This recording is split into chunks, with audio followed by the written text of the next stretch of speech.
Hi everyone. Good morning, evening, afternoon, or whatever it is, wherever you are in this world. And this is Fabric Developer. I'm MJ, Microsoft MVP, MCT. Really a big fan of Fabric this past few 2 years, and I'm here with David, who's gonna talk about Power BI Gateway, right? And again, this is particularly very important on cases where you're working with either different networking scenarios, especially if you're like mixing SaaS-based and non-SaaS-based solutions, and like especially working in an enterprise environment, a concept of gateway is always kind of like there by default, for better or for worse, right? So, all right, so take us away, David. Maybe start first by explaining to the audience what a gateway is and what's the purpose of this. Yeah, we've got a pretty good context from our last video regarding to how to actually set up the web traffic analysis using plausible community edition. So through that process, I was actually learning infrastructure as code as well. So that's really, tons of fun and challenges and very rewarding as well. But once that's been set up, the next step is naturally trying to connect it into Fabric so we can actually run some analysis out of it. But there's a gap, right? As you know, Mhm. in a secure network that's not accessible by the public. Public networks, yeah. Yeah, so in order to actually get the data from the ClickHouse database where all the web traffic events are stored, you actually needs to use a gateway, on-prem data gateway, to allow it to actually connect and to Fabric workspace, right? So let me quickly share my screen. Perfect. So this is the end result, right? This is when things are working already. This is connecting to the ClickHouse database. It's a private network. And able to actually navigate to the actual events table where all the data is stored. And just to clarify, right? Like this is a data flow, right? This is a data flow, and you're using Power Query to do that transformation in the applied steps, right? But then that's not the focus of this video. So what is the focus of this video? Yeah, that's right.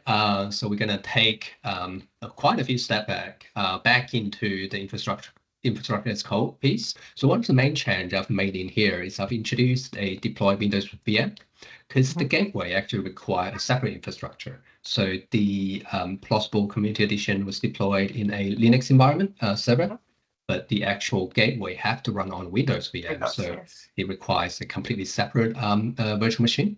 And believe it or not, like the gateway is actually more expensive than the, It is, the actual yes, database as well. So yes. there's definitely a bit of a cost involved.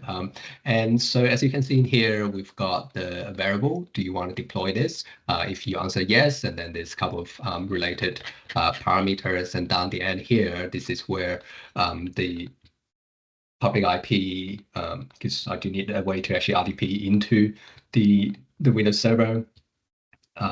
Got network and also the actual VM as well. So this is the part where within the same infrastructure as code that I actually use to actually deploy the Linux community, the plausible community edition. I'm actually adding that one as an optional step in here as well. So Awesome. once that's done, when we get into the resource group, we can actually see that there's the Windows virtual machine in here.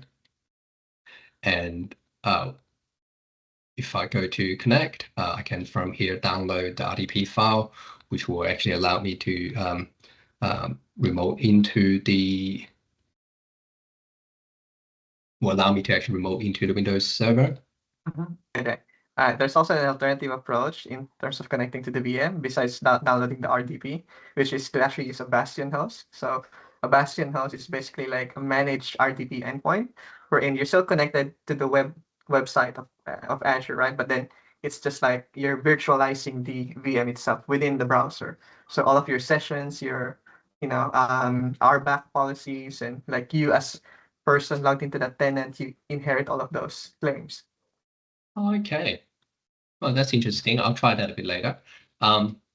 So we're now in the VM now. So I've already downloaded the gateway, and what I need to do is just from here, I need to sign in. So that's how the configuration kind of works. So once I sign in from the gateway in here, it kind of recognizes that, okay, it's the same account. So when I go into the Fabric, it actually can allow me to pick the gateway as well. So that's how we kind of route things in the background. And just also noting that one of the best practices as well moving forward, especially in production environment, is to actually use a managed identity. So instead of David's account, so you set up like a service account of some sort, so that you don't have to, 2FA for Yeah, this, on-prem gateway. But again, for the purpose of yeah. this POC and like our pet project, this is fine, right? Yeah, for sure. I mean, in the actual production environment, you want to reduce the dependency on a certain person, and yeah, you don't want one piece or two to leave, or got an accident somewhere. All of a sudden, the entire production environment might be compromised, or otherwise. So yeah, definitely use the service account for production environments. So the gateway here is it's all set up, it's configured. I actually don't need to do anything else. I just need to keep this thing running, the VM running in the background. And when I now go into my Fabric workspace, yes, I'm sure. So when I come back into here, and let's say I just go for new,